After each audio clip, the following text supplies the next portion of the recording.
So, another exciting part of our service. Huwag here, dala po ninyo ang inyo pong Bible. Taas ang kamay, nagdala ang kanilang Bible. Ayan. Alright, that's great. Sabi mo sa iyong katabi, mabuti may dala kang Biblia. Ayan. So, kunwari na lang, dala din ng katabi mo na walang dala. Hindi. So, mga first time po nating nakasama today and you wanna have a Bible, pwede po kayong lumapit kay Belle. Taas, Belle. Yan. So, if you're that person, you desire to have your first Bible, meron po yung church. So, pwede po namin kayong bigyan ng Bible. Just tell Belle that you want a Bible. Kung ngayong oras na to gusto mo na may Bible ka na habang may nagpipreach po sa unahan, pwede ka nang lumapit kay Belle. Bibigyan ka po niya ng Bible. Ayan. Taas po yung kamay dito na excited ka for today's word. Yay! Walang tumaas ng kamay, nag-amen lang. I want to read this part of the word, 2 Timothy chapter 3, verse 16. Okay, makinig ang lahat. It says, all scripture is inspired by God. Ulitin nga po ninyo, inspired by God. Ang alin daw? All scripture. And is useful. Sabi niyo nga po, useful. Sa Tagalog, ano po yung useful? Kagamit, talagang favorite ko na po kayo. Alam nyo talaga. To teach us what is true. Sabi nga po natin, to teach us what is true. To make us realize what is wrong. Sabi mo sa katabi mo, yung mali mo, marirealize mo daw today. Okay, ano pa yung sunod? It correct us when we are wrong. Ayan, wrong na naman. It correct us. Sabihin po natin, it correct us. And teaches us to do what is right. God uses it to prepare. Sabihin natin, to prepare. And equip His people to do every good work. Sabihin natin, to do every good work. After this word, sabihin mo sa katabi mo, may gagawin ka. Kaya makikinig ka para alam mo yung gagawin mo. Ayan, so I'm personally excited po to hear the word ngayon pong umaga na ito. And we want everyone to give him a warmest welcome. Pero saglit lang. I wanna introduce po para kasi marami tayong kasama ngayon na bago. So yung mga kasama po natin na pastor dito po sa unahan is our dearest friend from Marinduque. Alam niyo po yung Marinduque? Ayan. Kung hindi pa po kayo nakakarating, i-contact nyo lang po sila. Binigyan sila ng problema. Napakaganda po ng lugar ng Marinduque. Katunayan, mayroon tayong katulad nila. Kaya talaga napakaganda ng lugar na yon. And kasama po niya ang kanyang napakagandang asawa. Kaway-kaway po sa aming pastora din. So, ayaw ko na po kayong bitinin. Let us give him the warmest revival hub welcome. Come on! Pastor Kim Senior.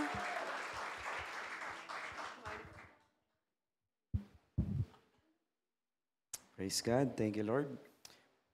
Pwede po sa networking si Ate Mad dyan, Power! Tayong lahat po ay yumuko, pumikit, at tayo po ay pumasok pa rin sa presensya po ng ating pong Panginoon. Thank you, Jesus. Thank you, Holy Spirit. Thank you,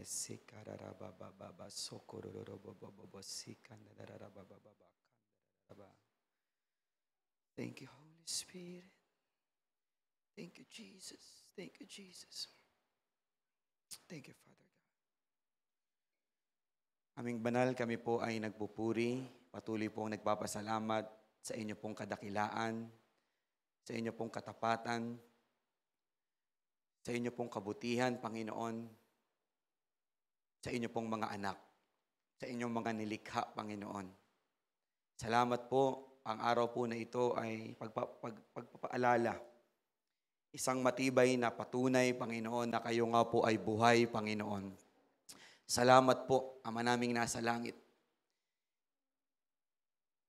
Patuloy niyo pong ihanda ang bawat puso, ang bawat mga makikinig, ang bawat mga intentional na dumalo, Panginoon, even ang kasama namin sa online. Hayaan po ninyo, Panginoon, na ang aming pag-uusapan, ang inyong mga salita, ang inyong mga nagawa, ang inyong mga gagawin pa, O Diyos, ay maging pundasyon ng aming pagiging Kristiyano, Panginoon. Salamat po, O Diyos. Ihanda mo ang aming spiritual na pandinig. Ihanda mo, O Diyos, ang aming pong buhay. Even ang mga bago naming kasama, hayaan po ninyo na maging simple, payak, Panginoon, ang pangungusap, ang mga mensahe ninyo, Panginoon, at madala sa pinakamatabang bahagi ng kanila pong puso, Panginoon, at magdala ito ng kaligtasan, magdala ito ng pag-asa, magdala ito ng pagbabago, Panginoon. Marami pong salamat sa mga oras po na ito. Samahan ninyo ang inyong lingkod, ibaba ninyo ang inyong lingkod, Panginoon. Anumang yabang na natagpuan ninyo, pagmamalaki, pagmamataas, tanggalin po ninyo, hiningi ko ito ng tawad, Panginoon. Mag-flow po ako sa humility, pagpapakumbaba, Panginoon. Kayo po ang makita, kayo po ang mapakinggan, Panginoon. Gamitin mo ang aming buhay, gamitin mo ang aking buhay para magbigay ng kalakasan, Panginoon, sa aking mga kapatid dito po sa Lipa. Sa iyo ang papuri, sa iyo ang pasasalamat, sa inyo po ang pagsamba. Sa pangalan po ng aming pong Panginoong Yesus, tayong lahat ay magsabi ng Amen. Bigyan natin ng pinakamalakas sa palakpak ang ating Panginoon. The best clap offering that we can give to God. Hallelujah. Thank you, Lord. Batiin mo, ngitian mo, pinakamatamis ng ngiti. Labas lahat ng ngipin. Sabihin mo, good morning. Ang ganda mo naman ngayon. Amen. Iba yung guwapo mo. Sabihin mo, parang iba yung cute mo ngayon. Amen. Ayan. Itanong nyo nga po kung ano po ang shade ng lipstick ng katabi po ninyo. Praise God. Sino po ang masaya na kayo po ay may bisita ulit, hindi na bisita? May kapamilya ulit na nandito? Amen. Wala na kayong magagawa. Nandito na po kami ulit. Biglaan lang po ito. Praise God. So marami pong salamat sa mag-asawa na talagang inanda ng electric fan, pero parang hindi ako pagpapawisan ngayon. Parang iba yung lamig ngayon. Amen. So, totoo po yun. Taga Marinduque po kami and salamat. At kahit papaano po ay, kasi nalulungkot kami before, hindi kilala ang Marinduque. Totoo po, yung iba sa inyo, hindi alam kung saan yung Marinduque. Pero doon po nagsimula yung ngani. So, sa amin po galing yan. Okay? Oo, ngani. Makinig ka ngani. Okay? Magasalita nga niya ako dito. So, yun po mga kapatid, totoo po, buhay po ang Diyos mga kapatid. Amen?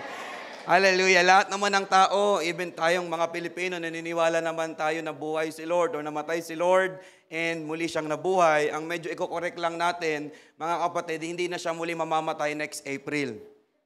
Okay? Lahat naman mga Pilipino, kaibigan natin sa Facebook, ibang mga religion, naniniwala naman mga kapatid na si Lord po ay namatay, pagkatapos na 3 araw, siya po ay muling nabuhay. Pero sa next April, hindi ulit siya mamamatay. Okay? Gusto kong linawin po, naniniwala po kayo mga kapatid, na muli siyang nabuhay at hindi na siya mamamatay mga kapatid. Hallelujah. Palakpakan natin ang ating pong Panginoon. Hallelujah. Thank you, Lord. And salamat sa kanyang kabutihan. Muli kaming nandito. Salamat sa kanyang katapatan. Muli tayong nagdagpo yung ilan po dito kasama namin sa camp. And yun po mga kapatid, excited po tayong pag-usapan ng isang Diyos na buhay. Ang ganda po nung sabi ng worship leader kanina, sina Pastor Alvin, na ang sarap magpuri sa Lord, na kung ang pinapupurihan natin mga kapatid, ay alam nating buhay. Andyan kayo mga kapatid. Kasi halimbawa, dito ako magpupuri. Na-imagine nyo mga kapatid? Kaya hindi ako mangingiming umiyak, hindi ako mangingiming magtaas ng kamay, maglumuhod sa Panginoon kasi alam ko mga kapatid, napapakinggan ako ng Diyos. Hallelujah! Hindi ako mahiyang magsabi, manalangin, umiyak kay Lord. Bakit alam ko na may nakikinig? Kaya mga kapatid, mapapansin ng mga bago sa atin, Pastor, bakit wala kayong nakasabit? Pastor, bakit wala kayo dyan? Mga kapatid, wala na. Hindi na nakasabit, mga kapatid. Hallelujah. Umalis na. Buhay. Hindi lang kinikwintas natin, mga kapatid. Nasa puso, nasa buhay natin. Yan ang malinaw na katotohanan na gusto nating maituro. Hallelujah. Alam naman nating lahat yun, mga kapatid. Kaya salamat po, muli tayong mare-remind, mga kapatid, na Jesus is alive. Sabi mo sa iyong katabi, Jesus is alive. Hallelujah. Yung mga nasa Facebook, kay Irish, kay Joel, kay Christina, kay Eric Unilang, kay Pastor Eric, Pastor Ann Patrice, kay Mark Avarca. Sabihin niyo dyan sa online, Jesus is alive. Buhay si Lord. Buhay ang Diyos. Hindi siya patay. Yes, namatay. Pero muling nabuhay mga kapatid. Kaya mga kapatid, excited akong mangaral. Bakit mga kapatid? Buhay ang Diyos.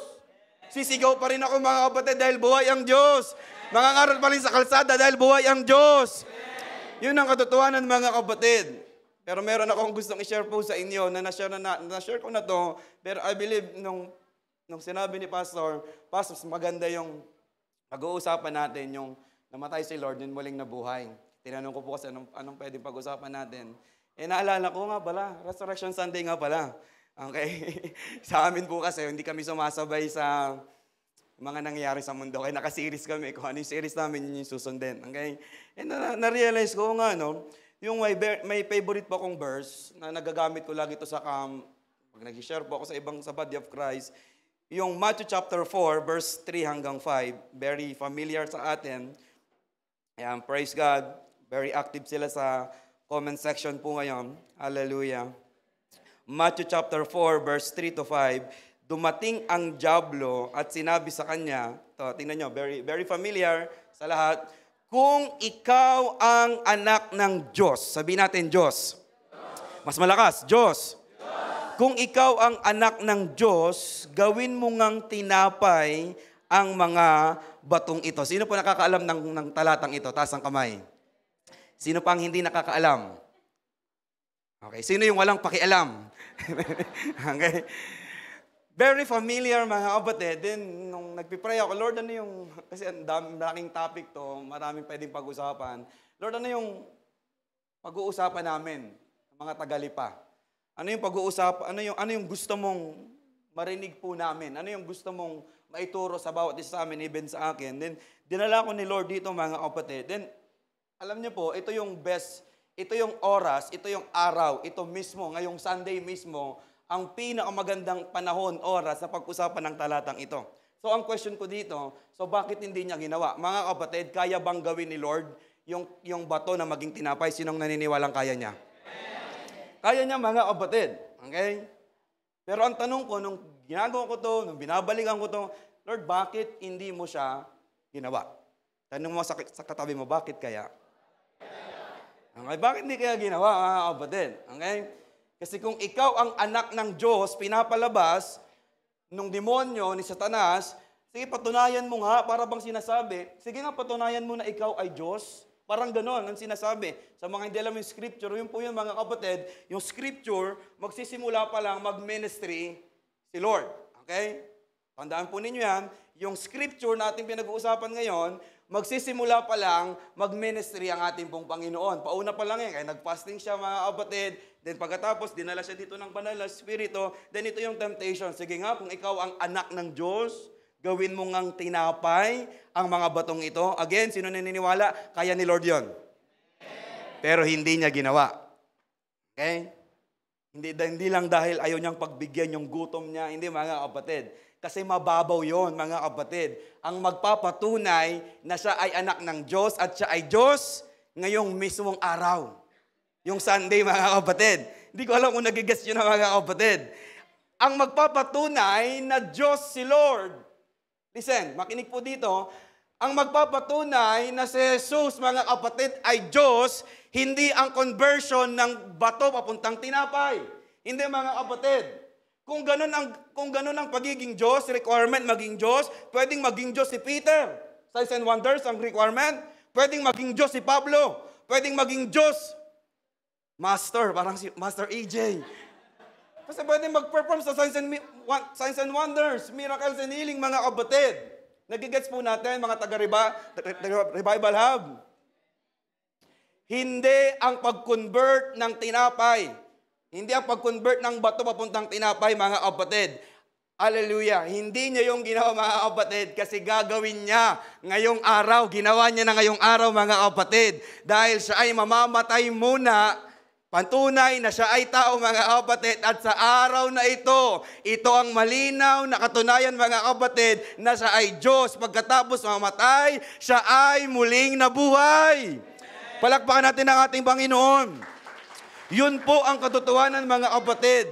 Hindi ang pag-convert ng bato ng bato papuntang tinapay, hindi mga kapatid. Ang magpapatunay na si Jesus ay Diyos. Mamamatay muna siya at pagkatapos ng 3 araw, mga kapatid, siya ay muling nabuhay at buhay na ang Diyos, mga kapatid. hindi na muli siyang mamamatay. Sabi mo sa iyong katabi, Jesus is alive. Hallelujah. Again, kung signs and wonders, maraming pwedeng maging Diyos. Baka yung katabi mo pwedeng maging Diyos.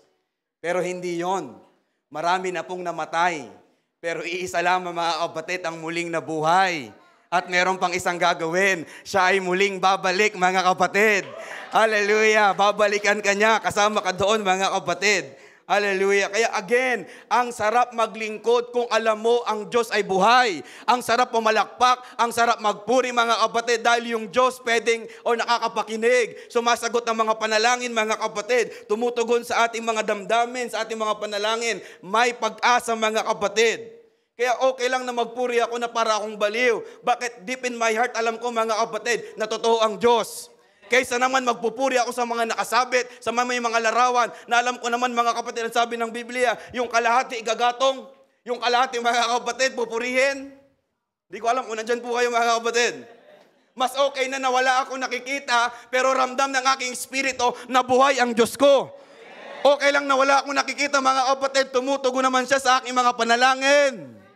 Yan po ang katotohanan mga kapatid. Hallelujah. Salamat sa ating pong Panginoon. Kaya napakahalaga po ng doktrina na ito.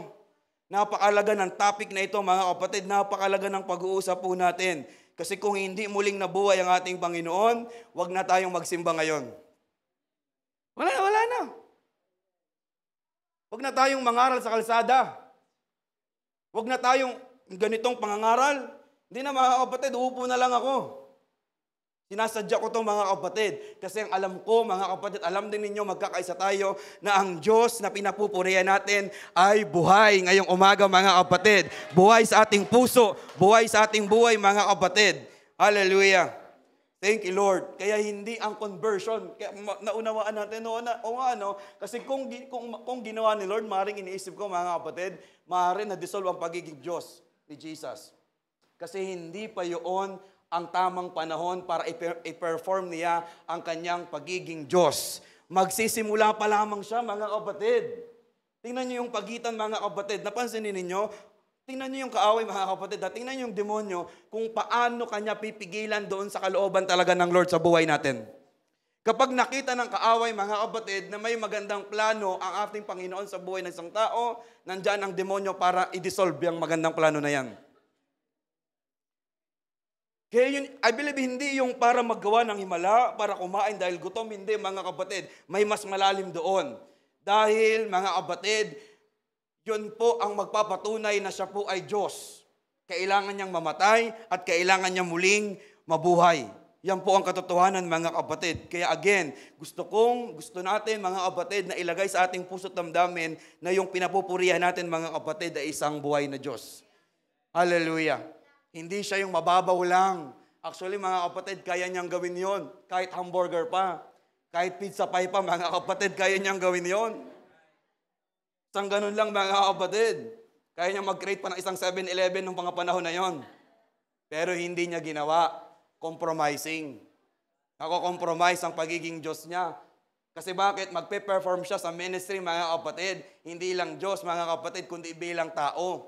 Mararanasan niya yung karamdaman, yung sakit, yung pain, yung gutom. Mararanasan niya yung mga kapatid, yung pagod, rejection, mararanasan niya yung mga kapatid. Kaya hindi niya yung pinerform. Hallelujah. Ganon kagaling ang Diyos na pinapupurihan natin. Laging nasa timing, mga kapatid. Kaya hindi porket kaya mo, gagawin mo. Hindi porket may kakayahan ka, mga kapatid. Pinapahinog, mga kapatid, hindi porket okay na. Mga kapatid, may mga pagkakataon, maasim pa yan. Alam kong kaya mo nang pumasok sa relasyon, pero okay na ba talaga? So baka hindi. May kausap ako mga kabataan. Hallelujah. Kaya sa panahon ni Lord, palagi mga kapatid, pag hindi pa panahon, wag muna. Sabi mo sa iyong katabi, wag muna. Listen, kaya kung pagbabasihan lang natin yung sitwasyon natin ngayong umaga, magtatampo tayo kay Lord. Lord, bakit hindi mo ginawa? Lord, bakit hindi mo sinagot? Lord, bakit hindi ako nakapasa? Salamat, may nakapasa. Paano kung hindi mo na? Nandyan kayo mga kapatid. Kung pagbabasihan mo yung sitwasyon ng mga panahon na yon, gutom si Lord. Sinabi ng scripture. Pwede siya magdamdam, Lord, baka pwede ko na may perform pagiging Diyos ko dito. Kung pagbabasihan natin yung mga sitwasyon natin, mga kapatid, sa totoo lang, magtatampo tayo kay Lord. Marami nagpipray ngayon ng pera, pero bakit walang dumating? Problema ang dumating. Andiyan kayo? Sa totoo, nagpipray kayo ng mabait na preacher, ang tapang na preacher ang dumating.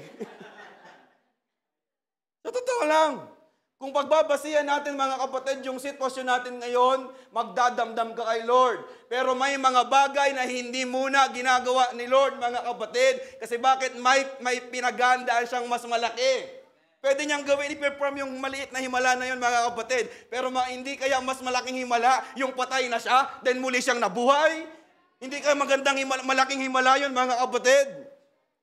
Kaya kung may hindi tinugon si Lord, kung hindi muna sinagot ni Lord, huwag kang magdamdam. He is preparing you. May inihanda siyang mas special, mga kapatid, sa buhay mo. Hallelujah. Palakpakan natin ang ating pong Panginoon. Thank you, Jesus. Kaya nakaka-proud lang na yung Diyos na pinapupurihan natin, nabuhay. Sino pong proud? Sino po yung confident niya? Oh, wow, Diyos ko yun. Sinong ganun, mga kapatid? Nung nabalitaan ko na principal na si Pastora Elena, ang saya namin. Nung sa may kaibigan kaming principal. Kami lang yun, ha? Pero gusto kong iparealize, mga kapatid, yung Diyos na pinapupurihan natin na nabuhay, kagrupo natin yun. Kasama natin yun.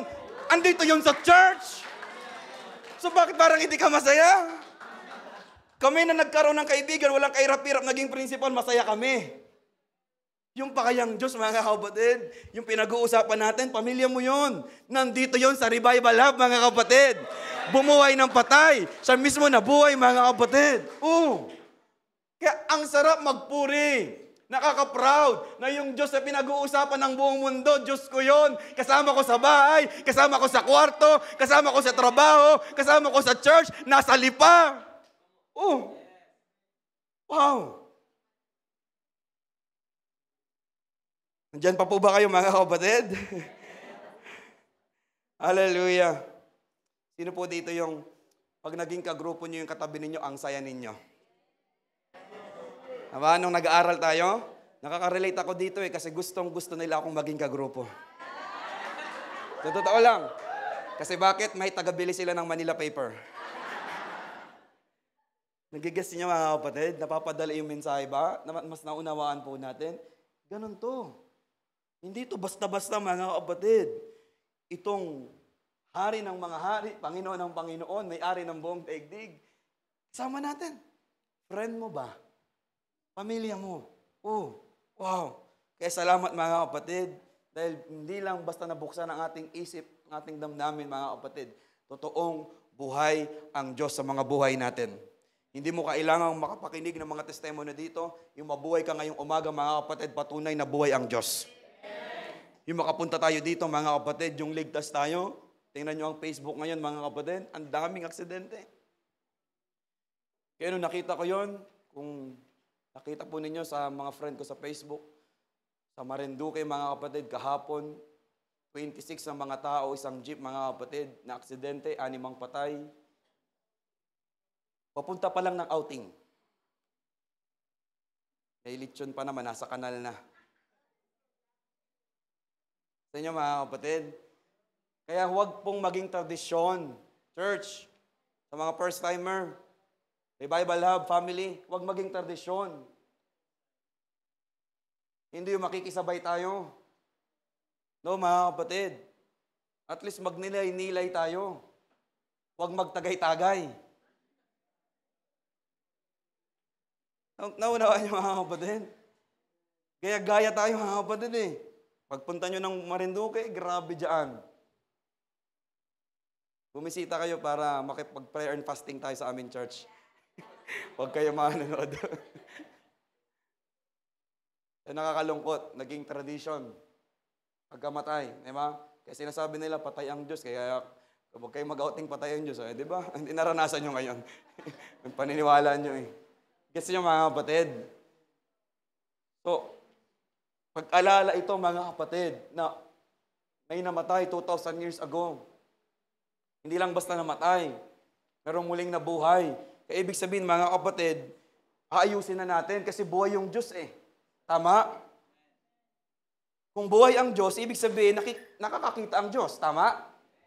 O, ibig sabihin, nakikita ka niya. O, dapat ayusin mo. Nakita niyo mga kapatid? Buhay eh. Hindi lang pinipreach na buhay si Lord. Buhay, Jesus is alive. Alam ko naman yun, alam natin yun. So, tingnan natin yung buhay. May pakiramdam yan. Ang buhay nag-uutos. Tama? O, ang tanong, sinusunod? Madaling i-preach ito mga kapatid. Buhay si Lord! Yes, papalakpak tayo. Power! Madali yun mga kapatid. Pero ang isang buhay na tao nag-uobserba. Ang isang buhay na Diyos, mga kapatid, nakatingin sa atin.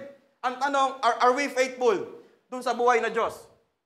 Minsan nakita natin, may ginawa si Lord. Totoo. Pero ang question mga kapatid, yung rason, tayo yon. May ginawa ba tayo?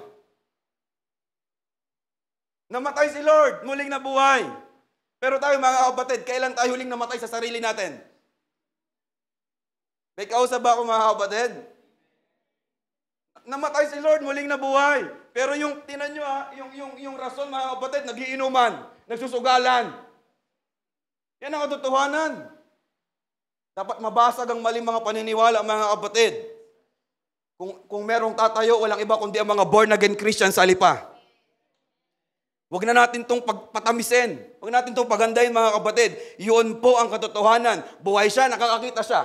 Ano ang nakikita niya sa'yo? Buhay siya mga kapatid, may conviction. Sinusunod ba? Buhay, nag-uutos. Mga tagalipa, buhay pa po ba kayo? Hallelujah. Kaya hindi yan kinikwintas lang. Okay? Hindi yan natili dyan. Wala na mga kapatid, nabuhay na kasi. Nasa puso na natin. Kaya ang buhay na Diyos mga kapatid, maniwala ka. Dahil buhay, kaya niyang magbago din ang buhay. Buhay eh. Kaya pagsasamba ka dun sa nakadipa, mga kapatid, hindi mapapagong buhay mo. Paano kanyang babaguhin? Paano kanya naayusin? Marami nagtanong sa akin, sa mga evangelism, sa mga pag-preach namin, Pastor, bakit wala kayong cross na nakasabit? Meron. Actually, gusto namin yung cross. Ang ayaw namin yung may nakasabit. Kasi wala na eh. Hindi ito na magbabago ng buhay. Even itong physical, hindi ito magbabago ng buhay. Yung Diyos dito na buhay, ang nagbabago ng buhay. Ang nag-aayos ng buhay. Hallelujah, nag-aayos ng isipan ng mga motibo natin, mga kapatid. Sabi mo sa iyong katabi, ang Diyos ay buhay ngani. Buhay ngani siya. Bakit mo pagpilitan na siya ay patay nung Friday, nung Sabado? Hindi mga kapatid. Pag-alaala ito. Pag nilay-nilay. Kung ano ang malalim na dahilan kung bakit niya yun ginawa. So number 1 na nakita ko, Jesus' resurrection is the center of the gospel. Yun yung sinasabi ko kanina mga kapatid. Again, kung hindi muling nabuhay si Lord, wag na tayong mangaral na katulad ng ganito. Wag na tayong sumampalataya. Diba? Wag na tayong gawin yung mga bagay. Walang silbi ito mga kapatid. Imagine mga kapatid, namatay, tapos hindi nabuhay. Anong pupundasyon sa ating pananampalataya? Sasabihin lang din ng iba, namatay lang din si Alay. Namatay lang din yung ibang mga Diyos. O hindi rin man na nabuhay. Pero iba si Jesus na ating Diyos. Yes, totoo na namatay, pero muling nabuhay. Hallelujah. At muling babalik mga kapatid. Hindi na para magligtas, para kunin ang mga ligtas na. Hallelujah. Kaya sa pangangaral natin, very favorite ko yung Roma chapter 10 verse 9. Sa mga nasa evangelism, kung ipapahayag ng inyong bibig, tingnan nyo na si Jesus ay Panginoon. At buong puso kang sasampalataya, paborito ko yan, na siya'y, ito po, dapat hindi nyo kaligtaan, na siya'y muling binuhay ng Diyos. Anong sabi? Kuwit, maliligtas ka. So sa pangangaral natin mga kapatid, dapat sinasama yung resurrection. Dapat pinapaunawa mga kapatid. Yung aming ini-introduce sa inyo mga kapatid ay hindi papilang.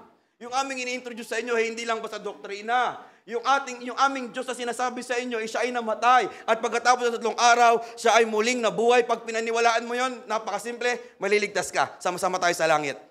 Sino pong on the way sa heaven ngayon, mga kapatid? Hallelujah. Sabi mo sa iyong katabi, tagalangit ka nga ni. Amen? Tagalangit tayo, mga kapatid. Hallelujah. Yun po ang katotohanan, mga kapatid. So pag mangangaral tayo ng Word of God, dito nakasentro. Siya ay namatay, siya ay muling nabuhay, mga kapatid. Ang lahat ng sasampalataya sa Kanya, mga kapatid, ay may buhay na walang hanggan. Mahirap bang paniwalaan yun, mga kapatid?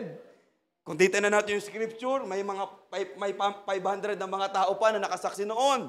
May mga alagad pa, may scripture, mga kapatid, so hindi mahirap paniwalaan. Tingnan niyo po ang inyo pong katabi, mahirap bang paniwalaan na mabuti si Lord? Base sa Kanya pong galaw, base sa Kanyang itsura, o base sa Kanyang pamumuhay? Itsura, ano? Kaya minsan, ito po nakakalungkot. Marami sa atin, ito yung dala-dala ko sa aking puso, marami sa atin, mga kapatid, yung grupo natin halimbawa, sinasabi nating mabuti si Lord, nagbabago ng buhay, may mga ibang grupo sa labas, mga kapatid, hindi akma doon sa pinipreach natin. May mga kasama tayo sa loob ng church, sinishare ang mabuting balita, ang kabutihan ni Lord, pero may kasama din tayo sa loob ng church na nagkakalat. Andyan pa po kayo? Kaya ang hirap paniwalaan, mga kapatid. Yung born again sa Marinduque, magpipreach, mabuti si Lord. Nagbabago ng buhay. Pag-check mo dun sa ibang born again sa ibang lugar, parang hindi totoo. So ngayon nalilito sila, mga kapatid. Pero kung ang bawat isa, mga kapatid, ay tatayo sa kabutihan ni Lord na nagbabago ng buhay, hindi mahirap paniwalaan ng mga tao. Yan ang katotohanan, mga kapatid. Kung ang bawat isa sa atin ngayong umaga ay tatayo, tunay talaga na buhay si Lord, na nagbabago talaga siya ng buhay. Sa totoo lang, mga kapatid, hindi natin pipilitin yung kapitbahay natin para pumunta dito. Sa totoo lang, yung mga bago ngayon, I believe hindi kayo pinilit. Nakita niyo na mabuti si Lord sa magitan ng mga buhay ng mga taga-Revival Hub. Yun ang katotohanan. Pero kahit anong preach natin na mabuti si Lord, nagbabago ng buhay, pagtingin mo sa buhay, pagtingin dun sa galaw, pagtingin sa araw-araw, nagliliparan ng kaldero sa loob ng tahanan, iisipin nung anak, parang hindi mabuti si Lord. Nagkalat ang demonyo sa loob ng tahanan. Nagtaka tuloy yung bata kung ano siya, kung bata ba talaga o demonyita siya.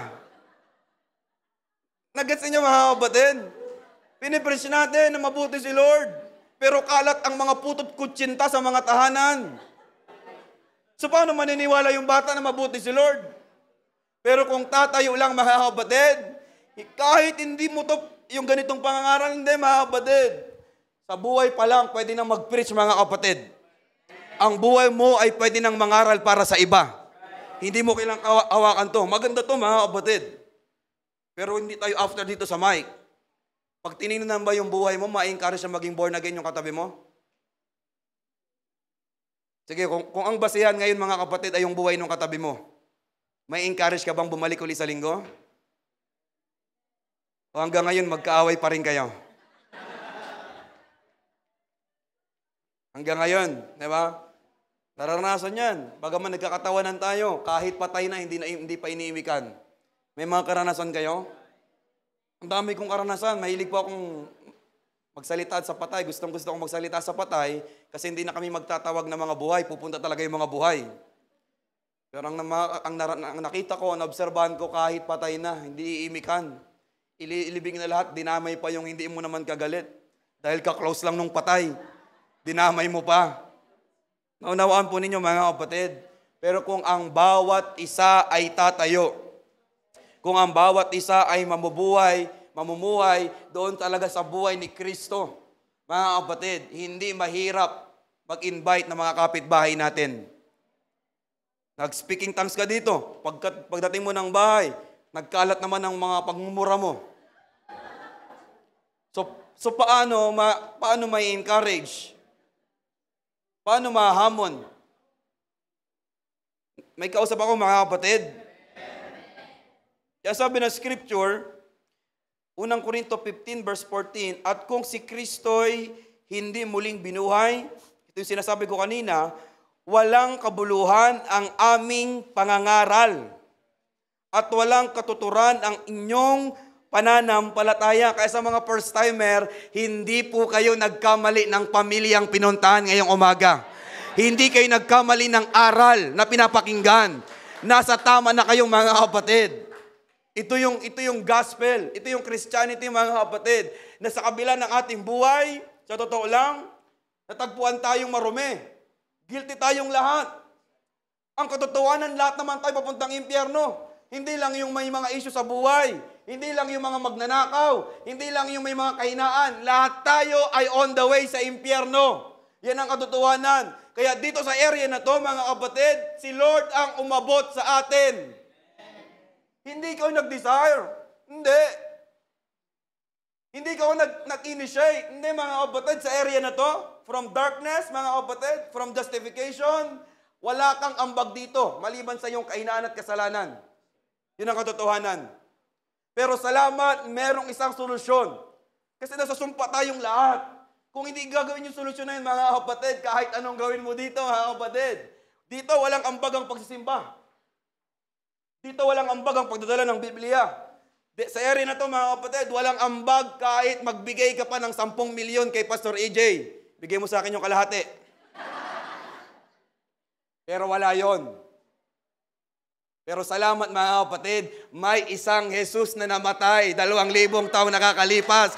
Kahit wala ka pang ginagawa rito, may banal na spiritong magdadala sa iyo kay Kristo. Hallelujah. At ililipat ka dito. Sanctification. Dito, justification, maaring wala kang gagawin. Pagsisimba, mabuting gawa, kabaitan, tithes and offering, Pero dito mga kapatid, kailangan mo magsimba. Kailangan mo magkaloob. Kailangan mo magbasa ng Biblia. Dito, justification, abutan tayo makasalanan. Wala, mananampalataya ka lang mga kapatid. Dito mga kapatid, ikaw ang gigising ng madaling araw at nanaisin mong maranasan ng ating Panginoon. Ang alam ng marami mga kapatid, ito yung Christianity. No! Hindi pa ito ang Christianity. Inabot pa lang tayo dito mga kapatid. Kaya dito mga kapatid, mahalaga na may susundan tayo. Mahalaga na may simbahan tayong sisimbahan. Mahalaga na may Biblia ang babasahin. Kasi bakit dito? Kung ikaw ay magnanakaw dito mga kapatid, marunong ka pa rin magnakaw dito, kahit tinanggap mo si Lord. Diyan kayo mga kapatid. Halimbawa, babaero kang tumanggap. Tinanggap mo si Lord ngayon. Naunawaan mo ang gospel, tinanggap mo si Lord. Sino naniniwala, babaero ka pa rin? Mga good boy yata ang kasama ko ha. Pero yung katotohanan, madamot ka dito, tinanggap mo si Lord, madamot ka pa rin. Kailangan mong lumipat dito. Pinagiging banal ka ni Lord. Inaayos ka ni Lord. Tinuturuan ka ni Lord. Nililinis ka ni Lord. Pinagiging banal, sanctification mga kapatid. May leader kang i-consider. Yung desire mo dito, may bahagi na. Dito wala. Yung mabuting gawa dito, may bahagi na mga kapatid. Yung pagsisimba, kung bakit ay nagsisimba. Hindi ka muna maglaba, hindi ka muna magbukas ng tindahan. Mahalaga na nagsisimba mga kapatid. Dito unti-unti kang lilinisin ng ating Panginoon. Dating babaero, ngayon mga kapatid, nagsishare ng salita ng ating pong Panginoon. Yan ang katotohanan. Kaya pag ikay nakakilala kay Lord at andito ka lang, inabutan ka ni Lord dito mga kapatid, iba pa rin ang itsura ng mananampalataya dito. Nandiyan kayo mga kapatid? Ang Christianity mga kapatid, hindi dito lang. Lahat tayo sablay dito. Pero dito mga kapatid, unti-unting nagiging kamukha ni Kristo. 2 Corinthians chapter 3 verse 18, di ba? Yung kaluwalhatian ni Lord nasa sa atin na. Dinadala tayo sa panibagong antas ng kaluwalhatian, sabi ng Scripture, para maging kamukha natin si Kristo. O, tingnan nyo yung katabi nyo. Sino kamukha? Dalawa lang yan ha? Dalawa lang yan. Amen? So dito, kaya mahalaga discipleship. May leader kang tinuturing. Dito mahalaga mga kapatid, may Biblia. Dito mangyayari yung mga kapatid. Then meron pang isa yan mga kapatid, yung tinatawag na glorification. Pag tayo namatay, mga kapatid, mahalaga din yon. Yung glorified body, sa resurrection, mangyayari yon. Yung kulang natin physically, papalitan tayo ng makalangit na katawan, mga kapatid, ng ating pong Panginoon. Sana naunawa natin yung kaligtasan. Hindi yan basta, may umabot naman sa akin, okay na. May grasya naman si Lord, okay na, totoo naman yun, mga kapatid. Pero hindi ganun. Nililipat tayo ni Lord. Inaayos tayo ni Lord. Tinuturuan tayo ni Lord. Kaya sinong amin dati, madamot ka dati. Ngayon, excited kang magbigay. Amen? Dati parang diskumpiyado ka. Pag ito ba binigay ko, sino manginginabang? Baka si Pastor AJ yung mag-asawa lang. Sa totoo lang, ganun yung isip natin dati. Pero nung nabuksan yung kaisipan natin, dito mga kapatid, kahit last money na natin, dahil naunawaan mo ang gospel, ito ay nagagamit sa pag-share ng mabuting balita, excited kang magbigay every Sunday. Yan ang katotohanan. Even pagsusuot ng damit, tinuturo dito. Gupit, tinuturo yan dito. Pananalita, matuturo yan dito.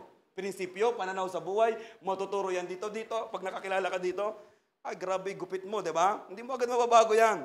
Kulay ng buhok mo, galaw mo, lahat, pananalita mo. Pero dito mga kapatid, unti-unti, ba? Ang linis mo na tingnan.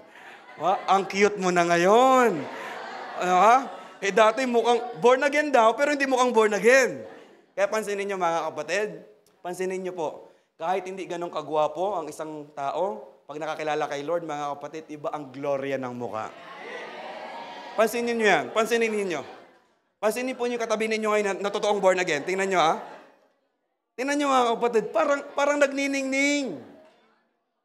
Ako po, listen, gwapong-gwapo ako kay Pastor AJ pag nasa pulpit. Iba Pansin niyo mga kapatid, kaysa mga kabataan, bakit maghahanap ka pa sa labas? Nasa loob na. Amen? Palakpakan natin ang ating pong Panginoon. Jesus is alive. Hallelujah. Yan ang sentro. Kasi kung hindi yan, bakit pa tayo mangangaral? Bakit ka pang magpipreach ganyan, pastor? Kung hindi ito, okay? Ito mga kapatid, from justification to sanctification to glorification. Number 2 na nakita ko, Jesus' resurrection is the main source of our hope. Okay? Ang muling pagkabuhay ng ating pong Panginoon, siya ay namatay muling nabuhay, ang isang, ano ba yung main? Dakila, pangunahing pinanggagalingan ng pag-asa. Hindi ang pagpapala, hindi ang simbahan, hindi ang pera, ni hindi si pastor. Okay? O makinig po, lalo sa mga first-timer. Sa lahat ng mga nasa online, kay Irish, kay Kuya Aaron, kay Pastor Austin, makinig po kayo. Jesus' resurrection is the main source of our hope. Pastor, sa blessing ba? Hindi. Pastor, sa church ba? Hindi. Pastor, sa pera ba? Hindi. Pastor, kay pastor ba? Hindi. Pastor, 2 Corinto chapter 15 verse 3 to 5, sabi ng scripture, sapagkat ibinigay ko sa inyo bilang pinakamahalaga sa lahat. Ang tinanggap ko rin. Ano yung pinakamahalaga daw sa lahat? Na si Kristo'y namatay, yung pinag-uusapan natin, dahil sa ating mga kasalanan, inilibing siya, eto na po, at muling nabuhay sa ikatlong araw. Verse 5, sabay-sabay, 1, 2, 3, basa. At siya'y nagpakita kay Pedro at saka sa 12. So, pastor, nasaan dyan ang hope? Nasa verse 5. Sabay-sabay nating basahin yung verse 5. 1, 2, 3, basa. At siya'y nagpakita kay Pedro at saka sa 12. So, pastor, nasaan dyan yung hope?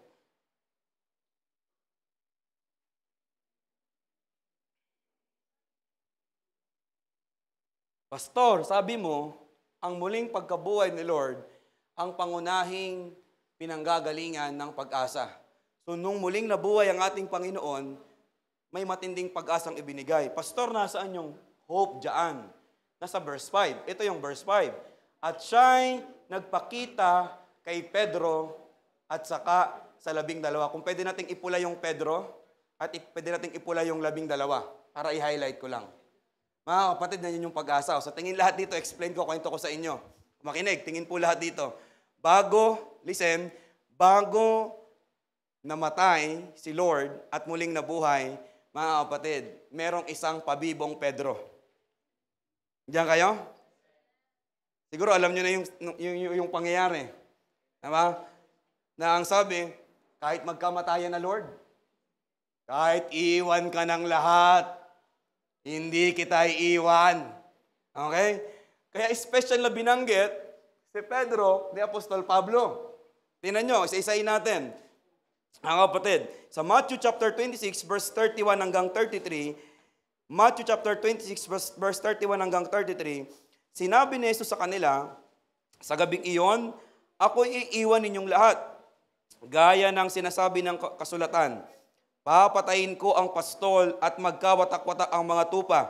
Verse 32, ngunit pagkatapos na ako'y muling mabuhay, mauna ako sa inyo sa Galilea. Verse 33, eto na yon. Sumagot si Pedro. Sabay-sabay nating basahin yung mga pulang salita. 1, 2, 3, go.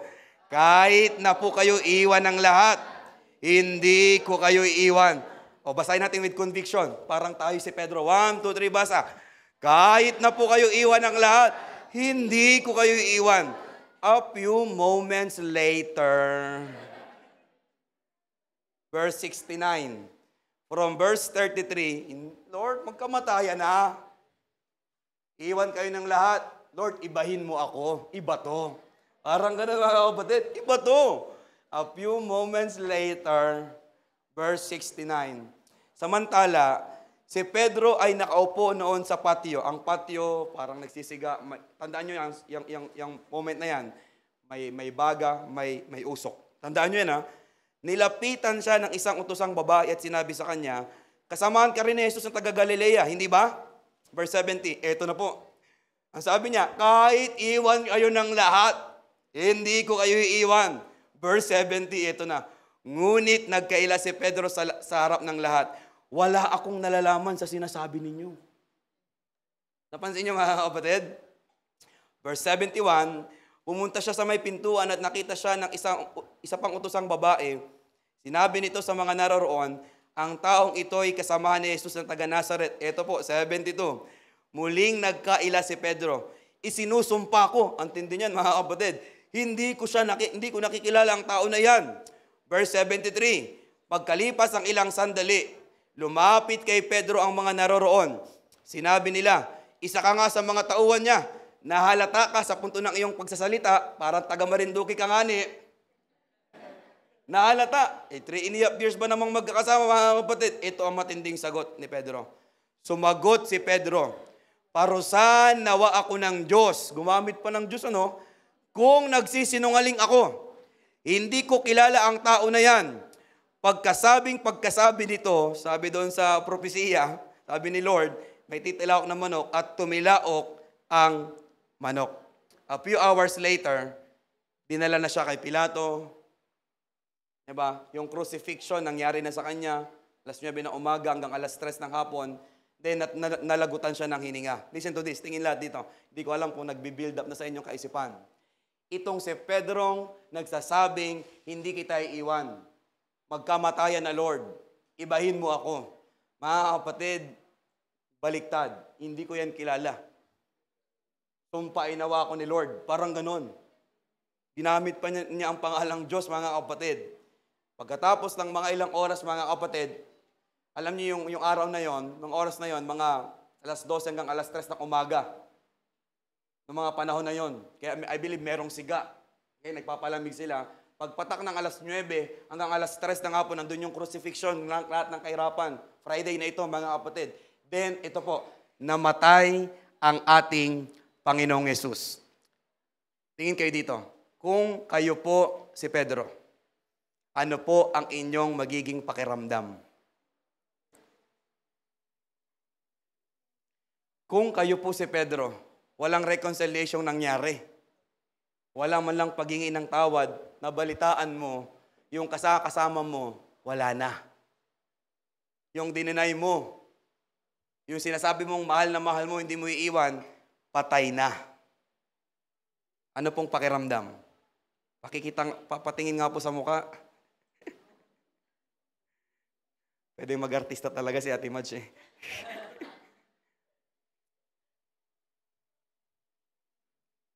Pumapasok ba sa inyong puso ngayon? Yung Pedro na, Lord, magkamatayan na, hindi kita iiwan. Pagkatapos ng mga kapatid, 3 beses niyang dinanay si Lord. And pagkatapos pa ng mga ilang oras, namatay na balitaan niya, wala na si Lord, patay na. Ito yung big twist, mga kapatid.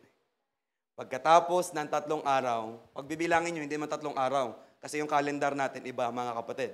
Okay? Pagkatapos ng 3 araw, mga kapatid, ay nabalitaan niya. Okay? Balitaan yung kwento, mga kapatid, doon sa may bibisita, di ba? Si Mary Magdalene. Bibisitahin nila, nag-decide sila, may dala silang pabango. Then nag-iisip sila na papunta silang libingan. Paano natin, yung kinikwento ni Pastor EJ kanina, paano natin bubuksan yung malaking cover, yung bato. Then nagulat sila, bukas na. May nakita silang isang binatang nagliliwanag. And ito po yung sabi ng scripture, mga kapatid, Sunday morning, ngunit sinabi nito sa kanila, ngayon po yun. Okay? Imagine nyo, mga kapatid, Matthew 16 verse 6 hanggang 7, huwag kayong matakot. Hinahanap ninyo si Jesus ang taga Nazaret na pinako sa krus. Wala siya rito. Siya'y binuhay ng Diyos. Ito yung big twist, mga kapatid. Tingnan ninyo ang pinaglagyan sa kanya. Verse 7. Kayo nga po ang magbasa ng verse 7. 1, 2, 3, basa.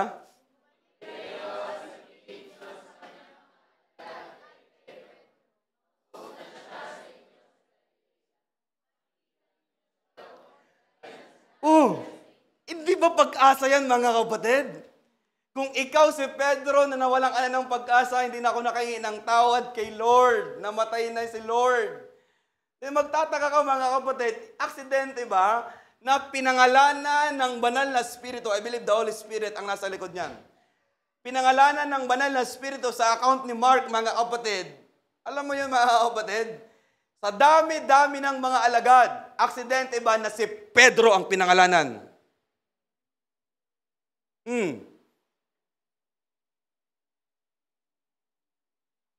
Bumalik kayo at sabihin ninyo sa kanyang mga alagad at kay Pedro.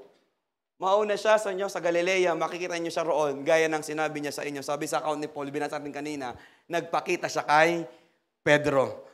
Mga kapatid, ang muling pagkabuhay ng ating Panginoon ay nagbigay ng matinding pag-asa kanino? Kay Pedro, mga kapatid. Walang pinagkaiba sa buhay natin. Sa totoo lang, mas masahol pa tayo kay Pedro. Hindi lang 3 beses tayo nagde-deny kay Lord. May kausap ako, mga kapatid.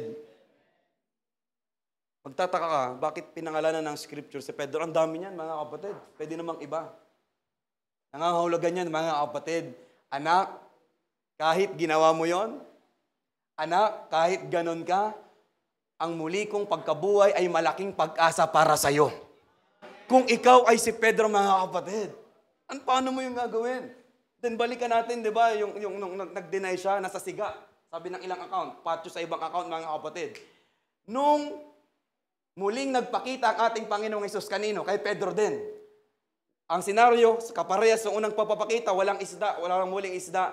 Mga kapatid, ganun ulit, nagkuman, ihulog naman sa bandang kanan, mga kapatid, humuli ng maraming isda, at doon sa dalampasigan, mga kapatid, nag-iiyaw ng isda si Lord. Hindi kaya magkamuka yung siga? Na habang dinideny ni Peter si Jesus, ang sabi ng scripture, pinangalanan din, siya nung mga panahon na yon ay nasa siga si Pedro, nagpapainit. Magtataka ka, mga kapatid, nung nagpakita muli ang ating Panginoon kay Peter, mga kapatid, kaparehas. Ang pag-iiyaw ng isda, may baga, tama? May usok, tama? Para ba i-condemn si Peter? No. Para ipaunawa kay Peter, gaano man katindi ang ginawa mo sa akin, mas matindi ang aking grasya sa iyo. Mas matindi ang pagmamahal ko sa iyo. May pag-asa nung ako'y muling nabuhay. Hindi ko po alam kung naunawaan po ninyo yan. Pero ang katotohanan, sa totoong buhay, mas masahol pa tayo kay Peter. Ilang beses tayong nag-deny. Ilang beses tayong hindi tumugon. Ilang beses tayong nagkasala sa kanya pong harapan.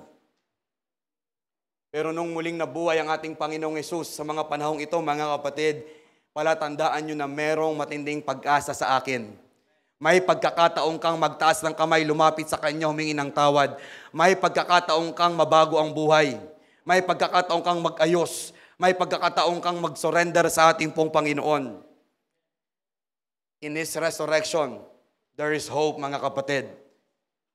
The main source of our hope is in His resurrection, mga kapatid. Parang unfair, ano? Nung namatay si Lord, wala sa alagad ang bumuhat ng cross. Napansin niyo? Nung dapat may maiwan man lang sana, wala sa mga alagad ang naiwan. Nung may bibisita sana doon sa libingan, ni hindi mga alagad. Pero nung nagpakita yung anghel, sinong hinanap? Mga alagad. Sinong hinanap? Si Peter, na pabibo. Naunawaan niyo, mga kapatid? Wow! Hindi ba grasya ng Panginoon yan? Hindi ba pagmamahal ng Panginoon yan, mga kapatid? Hindi ba matinding pag-asa yan? Kaya kung nakokondem ka ngayon, nagmumukmo ka ngayon, mga kapatid, hindi. Nung nalaman mong muling nabuhay ang ating Panginoon, pag-asa yan sa'yo para muling mabago ang buhay sa Kanyang presensya. Sa Kanyang harapan. Sabi mo sa iyong katabi, may pag-asa pa. Kaya hindi dahil may church, hindi dahil may pera, may pagpapala, hindi. Ang pag-asa natin ay manggagaling dahil muling nabuhay ang ating Panginoong Yesus. Ang kagalakan mo ngayon, ang pag-asa mo ngayon, dahil muling nabuhay ang ating Panginoong Yesus. Hallelujah. May pagkakataon. Kaya sa bandang huli, tinanong, Peter, do you love me? Naunawaan ninyo, mga kapatid, ilang beses? Ilang beses nag-deny? Ilang beses tinanong? Aksidente ba yun, mga kapatid? Para mismong mag-decide na si Peter ng katotohanan. I believe, alam naman ni Lord ang puso ni Peter. Pero iba pa rin, mga kapatid, ikaw talaga yung nagde-decide, simula ngayon, magsisimba na ako. Iba yun. Simula ngayon, magbabago na ako. Iba yun, mga kapatid. Alam ni Lord lahat yun. Pero bakit tinanong pa rin? 3 beses pa rin, mga kapatid. Iba ang personal mong desisyon ngayon sa harap ng ating Panginoon. Pwede kang mag-decide kasi in-encourage ka nung katabi mo. Pwede kang magsimba dahil in-invite ka nung katabi mo. Pero iba yung personal mong naunawaan, mga kapatid, at personal kang magliligo, magbibihis, at personal na magbibiyay papunta sa lugar na ito. Hindi masama mag-invite. Hindi masama yung napili tayo dito. No, hindi naman masama yan. Pero iba pa rin ang personal mong gagawing desisyon ngayon sa harap ng ating pong Panginoon. Kaya sa huling pagkakataon, mga kapatid, ang magandang gawin, umamin sa Diyos. May mga tanong si Lord sa atin, hindi para may alamin siya sa atin. Kundi, mga kapatid, binibigyan tayo ng pagkakataong umamin at maging totoo sa Diyos. Remember, Ananias and Sapphira, tinanong din sila, ito lang ba talaga na pagbentahan ninyo? Hindi, wala bang alam si Lord? I believe, matindi ang banal na Espiritu that time. Merong alam ang mga alagad, ang mga apostol noon. Alam ni Holy Spirit, alam ni Lord yon. Pero yung tanong na yon ay para mag-decide ka, mga kapatid, na gumawa ka ng tama sa huling pagkakataon. Tinanong din si Adan, mga kapatid, talaga ba? Kinain ninyo yan? Wala ba talagang alam si Lord? No, alam na yon. Pero yung tanong na yon, mga kapatid, ay para mag-decide si Adan na sa huling pagkakataon, pwede ka pang gumawa ng tama, ang umamin at magsabi ng totoo kay Lord. Ganon din po ang sinasabi ng ating pong Panginoon. Hindi mo kailangang pikiin ang iyong paglilingkod. Kung nasasaktan ka, umiyak ka. Kung may dinadaanan ka sa buhay, maging totoo ka sa harap ng ating Panginoon. Dahil nga buhay siya, kaya niyang mag-ayos ng sugat ang puso. Dahil nga buhay siya, mga kapatid, kaya niyang mag-ayos ng sirang buhay. Dahil nga buhay siya, kaya niyang mag-ayos ng sirang relasyon.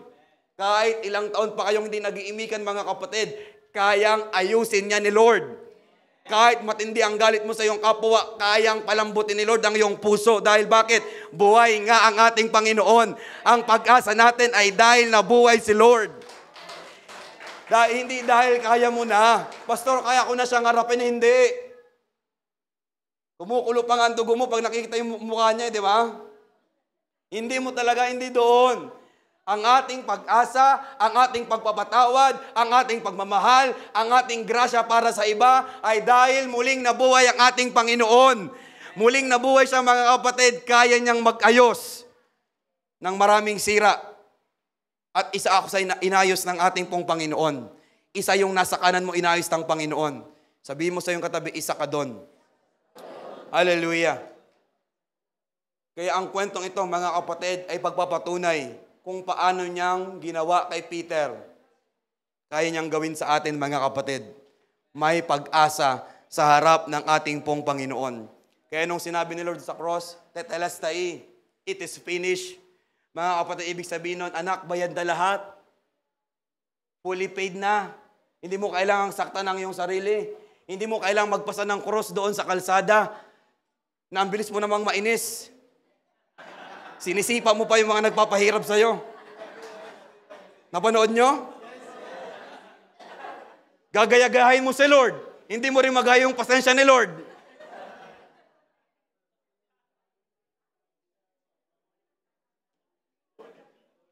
Walang bahagi yon.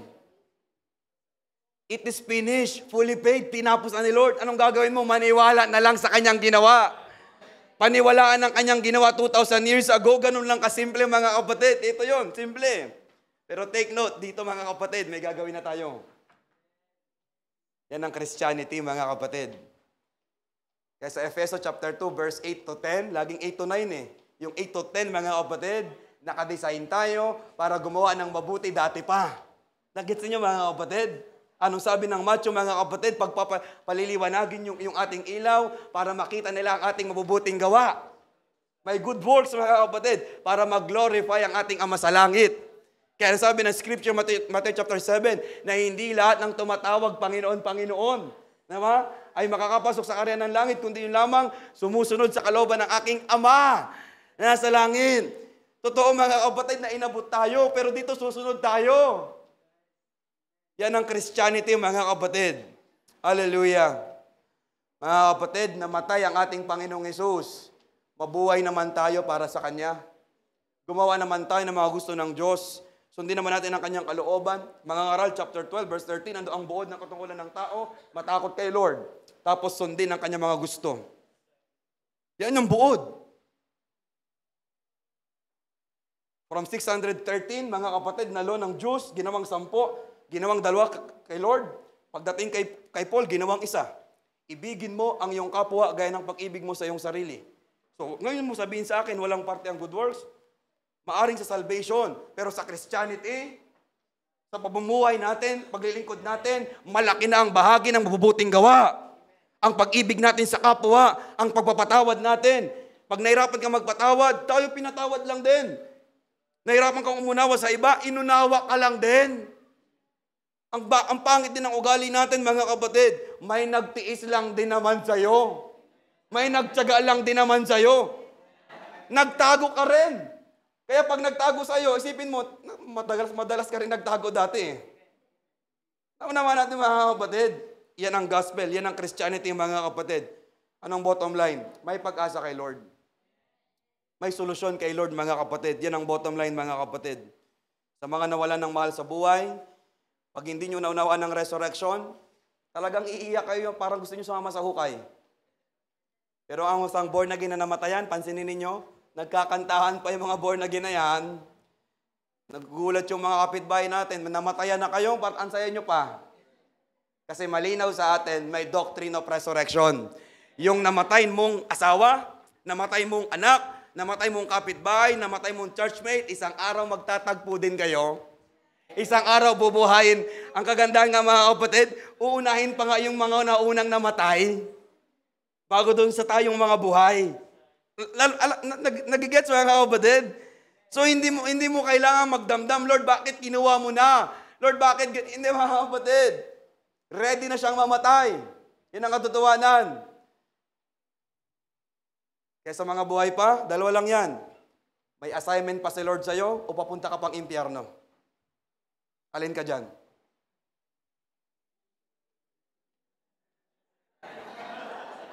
Oh. Sige po, alin ka dyan? Sa mga buhay ngayon, 2 lang. May assignment pa si Lord sa'yo. Pangalawa, hindi ka pa pwedeng mamatay kasi on the way ka papuntang impyerno. Kailangan mo munang maligtas. Then pwede ka nang mamatay. Pwede po bang wag nating sayangin ang buhay, mga kapatid?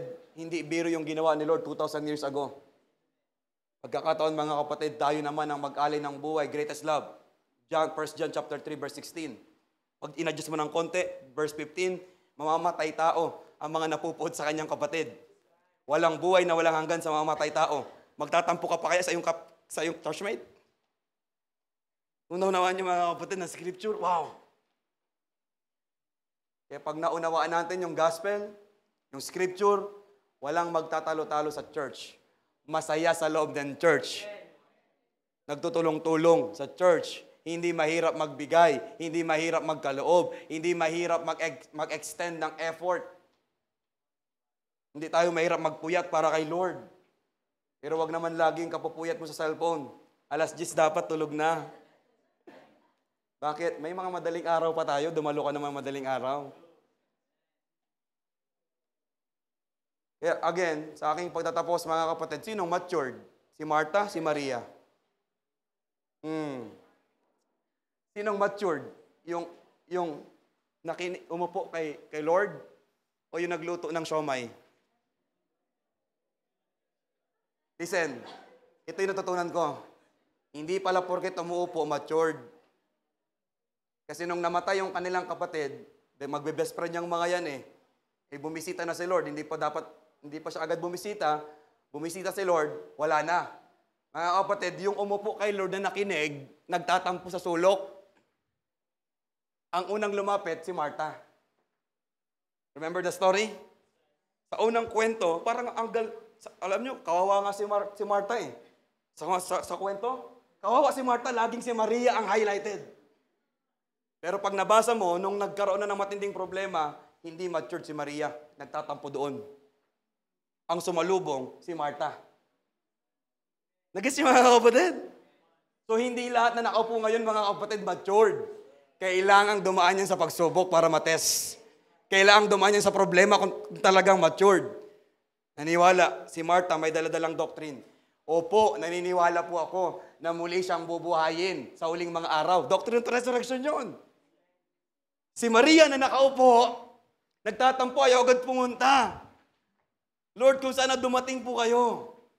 Kaya pag naunawaan mo ang scripture, mga kapatid, at pag may dumating na mga pagsubok, hallelujah, yan ang magpapatibay sa atin. Kaya hindi sapat na nakinig ka, nag-note ka, nag-post ka, mukhang Christian ka sa Facebook. Kailangan mong yakapin ang mga problema. Kailangan mo mag-pray na hindi mo walang problema, kundi lumakas ang pananampalataya habang nandun ka sa problema. Yun ang katotohanan. Kaya ang totoong matured, hindi si Maria. Ang matured si Martha. Opo, naniniwala po ako, guro, na muling bubuhayin po ang aking kapatid. Sa huling mga araw, dala-dala niya yung doctrine na yun. Kaya pag naunawaan mo ang sinasabi ng Biblia, hindi ka basta mapapaayaw ng mga pagsubok sa buhay. Hindi ka basta-basta mapapalipat ng church. Nakailang pastor ka na?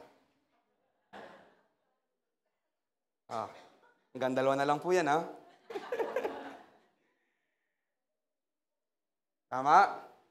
I believe in my spirit, tamang pamilya ang Revival Hub sa Lipa. Hindi kayo nagkamali ng pamilyang sinasamahan, mga kapatid. Ang huling mga bagay, Jesus' resurrection is our victory. Jesus' resurrection is our victory. John 11:25-26. Sinabi sa kanya ni Jesus, ako ang muling pagkabuhay at ang buhay. Ang sino mang sumasampalataya sa akin, kahit mamatay ay muling mabubuhay. Ang sino mang nabubuhay at sumasampalataya sa akin ay hindi mamamatay kailanman. Ang galing niyan. Naniniwala ka ba sa sinasabi ko? John 16:32-33. Darating ang oras at ngayon na nga na magkawatak-watak kayo, magkakanya-kanya kayo ng lakad at iiwan niyo ako. Gayunman, hindi ako nag-iisa sapagkat kasama ko ang Ama. 33. Sabi ng 33, sinabi ko to sa inyo upang sa inyong pakikipag-isa sa akin ay magkaroon kayo ng kapayapaan, magdaranas kayo ng kapigatian sa sanlibutan ito, ngunit tibayan ninyo ng inyong loob. Listen, napagtagumpayan ko na ang sanlibutan. Yung Diyos na sinasamba mo mga kapatid, napagtagumpayan niya ang sanlibutan. Diyos mo yon, sabi mo sa iyong katabi, Diyos mo yon. Hallelujah.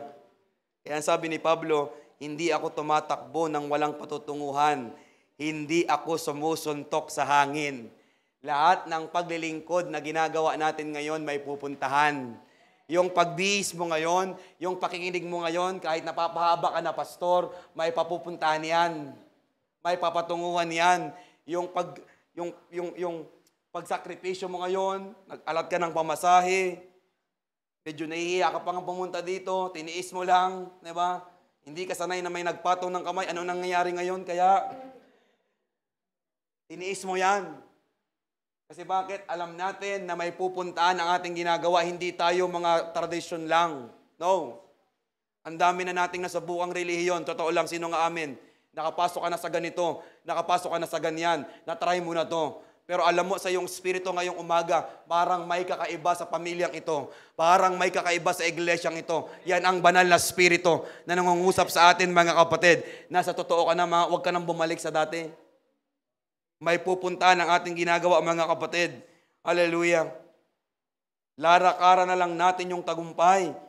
Ang Biblia, sinabi yung pasimula. Alam na natin yung dulo ng Biblia. Sa dulo ng Biblia, mga kapatid, yung 2 huling talata, inayos lahat. Check nyo. Yung unang Biblia, yung unang 2 talata, maganda. Pagkatapos, Genesis chapter 3, pumasok ang kasalanan. Pagdating ng pahayag, i-check nyo yung 2 huling mga talata, inayos. Tagumpay ang mga anak ng Diyos doon. So ngayon, mga kapatid, nasa gitna na lang tayo. Kaya ang sabi ng Scripture, magtiis. Ang sabi ng Scripture, magpatawad. Ang sabi ng Scripture, magpasensya. Ang sabi ng Scripture, magmahalan. Kasi alam natin, mga kapatid, yung nag-umpisa, alam natin yung dulo na tagumpay ang mga anak ng Diyos. Anak ka ng Diyos. Ngayon, magtitiis ka na lang. Kahit hindi nakatiis-tiis, magtiis pa rin. Magpatawad. Magmahalan, magkaisa, magpagal. At sabi ng Scripture, hindi mawala ng kabuluhan ang ating pagpapagod. Nasa gitna na lang tayo. Tatapusin na lang natin, mga kapatid. Hindi tayo nagmi-ministry para magtagumpay. Nagmi-ministry tayo, mga kapatid, mula sa tagumpay ng ating Panginoon. Yan ang katotohanan. Hiwala pa tayong sinasabi, may mensahe na ang ating Panginoon. Yan ang katotohanan, mga kapatid. Hallelujah. Ngunit, salamat sa Diyos. Kadalawang Korinto chapter 2 verse 14 hanggang 17, at lagi niya kaming sinasama sa parada ng tagumpay ni Kristo. Dahil sa aming pakikipag-isa sa Kanya at sa pamamagitan namin ay pinalaganap ng Diyos ang lahat ng dako, ang mabangong halimbuyak ng pagkakilala sa Kanya. 15. Para kaming mabangong samyo ng insensong inihandog ni Kristo sa Diyos at nalalangap naman ang mga niligtas ang mga napapahamak. 16. Sa mga napapahamak, ito'y parang alingasaw na nakamamatay. Ngunit sa atin, sa mga naliligtas, ito'y halimuyak na nagdudulot ng buhay. Sino ang may sapat na kakayang gumawa ng mga bagay na ito? 17. Hindi kami tulad ng marami na kinakalakalang salita ng Diyos. Salip, bilang sugo ng Diyos sa Kanyang harapan at sa aming pakikipag-isa kay Kristo, ay buong tapang, buong katapatan kaming nangangaral. Mga kapatid, yun na lang yung gagawin po natin. Maging tapat sa pangangaral ng salita ni Lord. Maging tapat sa paglilingkod. Dahil buhay ang Diyos, mga kapatid, dapat makita ng mga kapitbahay natin na nagbabago siya ng buhay. Hallelujah! Buhay ang Diyos, totoo ang Diyos sa kanyang mga pangako, may ginawa na siya at marami pa siyang gagawin. Hallelujah! Tinapos niya na lahat, mga kapatid. Ulitin ko yung sabi ko kanina sa ating pagtatapos, dahil buhay siya, nakakakita siya. Dahil buhay siya, may napapakinggan siya. Dahil buhay siya, mga kapatid, nag-o-observe siya. Kumusta ang ating katapatan sa Diyos? Kumusta ang ating pagsunod? Minsan na-highlight kapag ganitong mga Sunday, para bang naging convenient na sa mga tao, sa mga Kristiyano. No, hindi nabuhay muli ang ating Panginoon para maging magaan lang. No, na muling nabuhay ang ating Panginoon, mga kapatid, para mamuhay ka naman ng tapat. Mamuhay ka naman, mga kapatid, ng may pagsasakripisyo sa harap ng ating pong Panginoon. Kumusta ang mga utos? Kumusta, mga kapatid? Yung mga conviction nilalagay sa atin. Ito yung tanong ko, kumusta ang mga babalikan niya?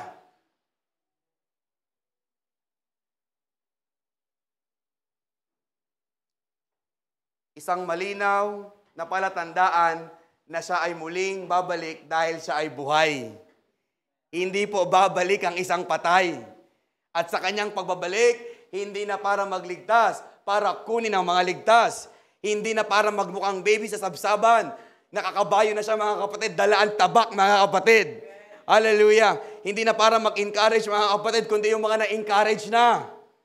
Hindi para magturo, kundi mga kapatid, yung tumanggap ng totoong aral, mga kapatid. Yan po ang mangyayari sa huling mga panahon. Totoo siya sa kanyang pangako. Huwag niyong kalimutan, totoo rin siya sa kanyang sumpa. Yan ang katotohanan, mga kapatid. So bilang practical na response, as I close this, mga kapatid, awitin natin yung inawit natin kanina, itigil yung mga dapat itigil. I-expose yung mga dapat i-expose. Kung may pinapasimulan si Lord, simulan yung mga dapat simulan. Hallelujah. Kung may pinapaayos si Lord, ayusin na po mga kapatid. Ang babalikan niya ay yung isang taong handa. Walang kapintasan. Ang babalikan niya mga kapatid, isang taong uwaw sa harap ng ating pong Panginoon. Sino pong willing magpahanda pa rin sa ating pong Panginoon? Tayong lahat ay tumayo ngayon pong umaga. Hallelujah. Awitin natin yung huling awit na inawit natin kanina, mga kapatid. Huwag kang mahiyang magtaas ng kamay, buhay si Lord. Huwag kang mahiyang umiyak kay Lord, may nakakarinig. Huwag kang mahiyang umamin sa Lord. Buhay ang ating Panginoon. Jesus is alive. He is risen. Hallelujah. Thank you, Jesus. Thank you, Holy Spirit. Thank you, Holy Spirit. Simulan mong purihin ang Diyos. Maniwala kang nakikinig ang ating Panginoon. Simulan mo siyang sambahin sa Espiritu at sa katotohanan. Huwag kang mayang magtaas ng kamay. Sulit ang pagsamba mo sa Diyos. Sumasamba tayo sa isang buhay. Isang Diyos na nakakakita. Isang Diyos na may pakiramdam. Mga kapatid, may pakialam si Lord ngayong umaga sa iyong buhay. Don't be shy to worship God. Every worship leader of this church. Every member of this church. Hallelujah, Jesus. Say it that you mean it right now. Ako'y namamangha sa iyong kadakilaan, itatanghal kita, O Diyos, ikaw lamang. Ang pagmamahal mo ay walang katulad. Pwede mo ba natin gawing panalangin sa harap ng ating Panginoon? Ako'y kailan may hinagkulang. Ako'y namamangha sa iyo. Kadakilaan, itatanghal kita, O Diyos, ikaw lamang. Kahanga-hanga ang iyong katapat. Lahat ng tinig sa harap ng ating Panginoon. Pagpapatihan mo ay walang Ikaw, Jesus, matibay na sandigan. Hindi ako bibigoy kailan pa man. Lahat ng tinig. Hallelujah. Ang pagmamahal mo ay walang katulad. Say it to God. Sa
Hallelujah. Thank you, Father God. Thank you, Jesus. Thank you, Jesus. Habang nakataas ang ating mga kamay sa kalangitan, pakinggan mo ang tinig mula sa ating Panginoon. May mga mensahe siyang ibinababa. May mga mensahe siyang ibinibigay sa iyong puso. Just continue to raise up your hands into heaven. Just feel the presence of God. He is alive. Buhay siyang Diyos. Totoo siyang Diyos. Mararanasan mo yan ngayong umaga. There is conviction happening right now. May mga mensahe po na binababa ang Panginoon sa iyong puso. Huwag mong pagmatigasin ang iyong buhay, ang iyong puso, ang iyong isipan sa harap ng Panginoon. There is a message, there is a special message na ibinababa ang Panginoon sa bawat isa sa atin. Piliin mong sumunod. Piliin mong magpakumbaba. If God is leading you na forgive, then do it.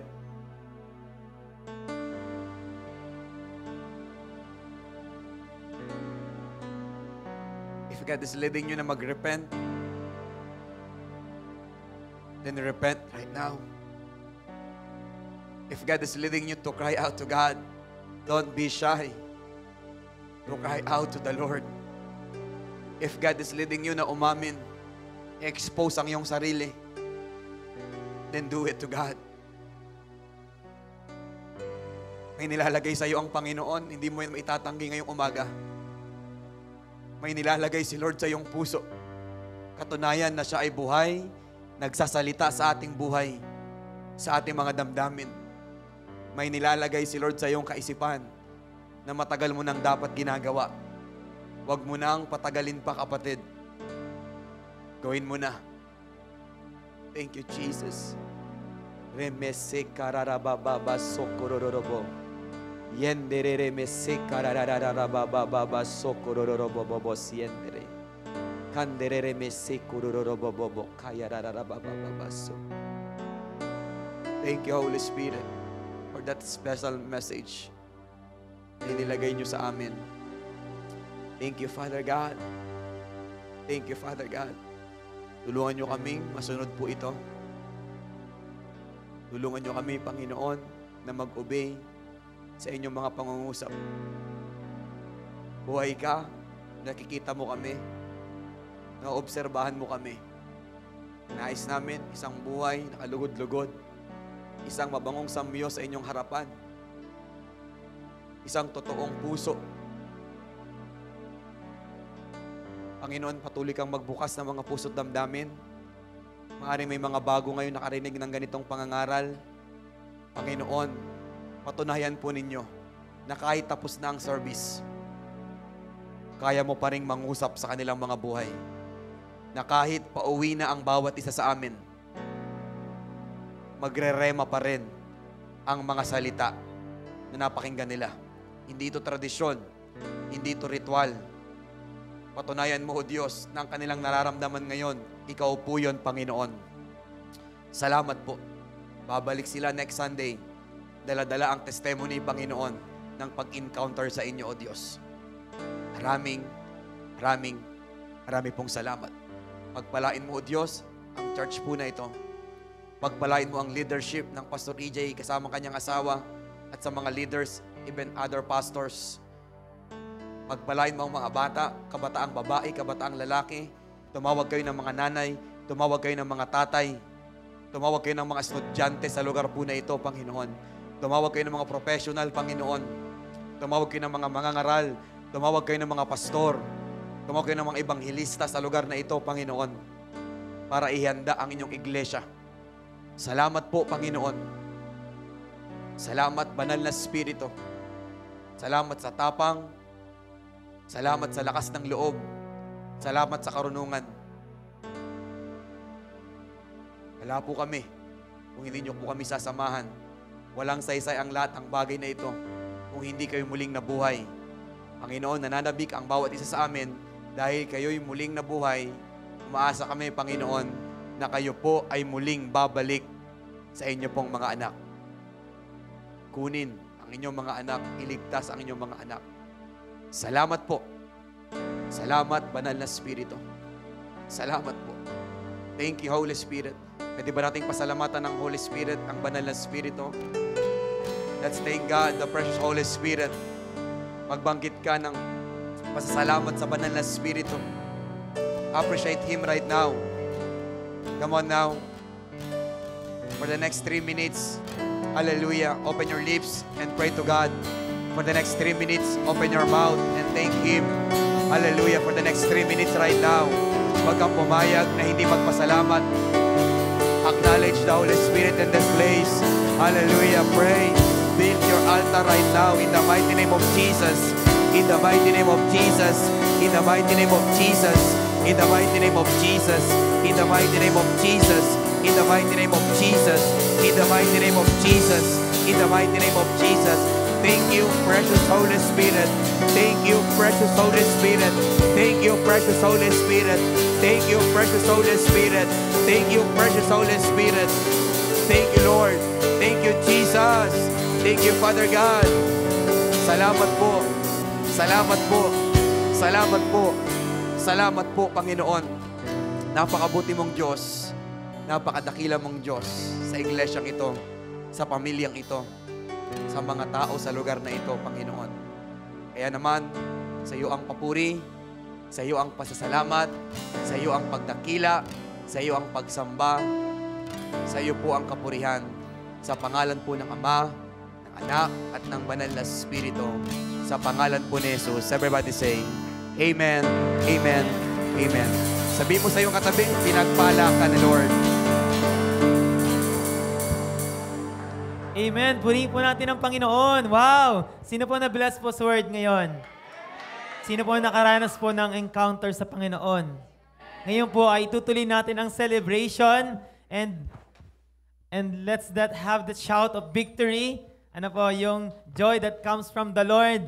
And join with me in praising, jumping, and celebrating ang tagumpay na ibinahagi ng Panginoon sa bawat isa sa atin. Sabi mo sa katabi mo, kasali ka doon sa tagumpay ni Jesus. Kasama ka.